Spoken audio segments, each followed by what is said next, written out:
بسم الله الرحمن الرحيم عما يتساءلون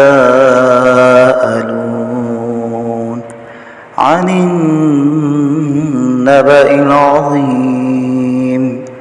الذي هم فيه مختلفون كلا سيعلمون ثم كلا سيعلمون ألم نجعل الأرض مهادا والجبال أوتادا وخلقناكم أزواجا وجعلنا نومكم سباتا وجعلنا الليل لباسا وجعلنا النهار معاشا وبنينا فوقكم سبعا شدادا وجعلنا سراجا وهاجا وأنزلنا من المعصرات ماء ثجاجا لنخرج به حبا ونباتا وجنات ألفافا إن يوم الفصل كان ميقاتا يوم ينفخ في الصور فتأتون أفواجا وفتحت السماء فكانت أبوابا وسيرت الجبال فكانت سرابا إن جهنم كانت مرصادا للطاغين مآبا لابثين فيها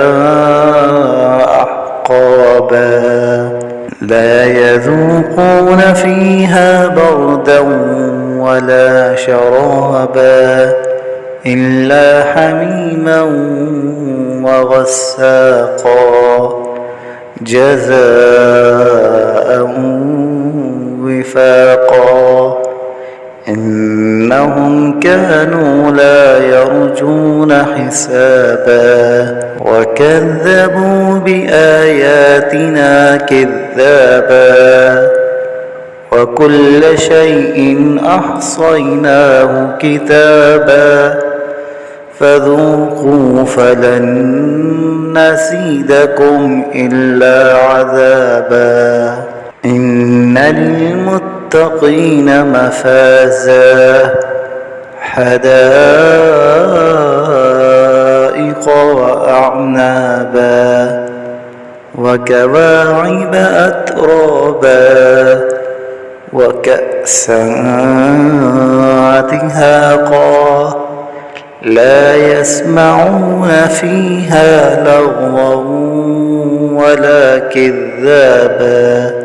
جزاء من ربك عطاء حسابا رب السماوات والأرض وما بينهما الرحمن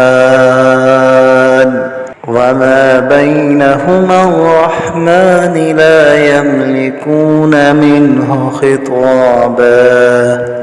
يوم يقوم الروح والملائكة صفا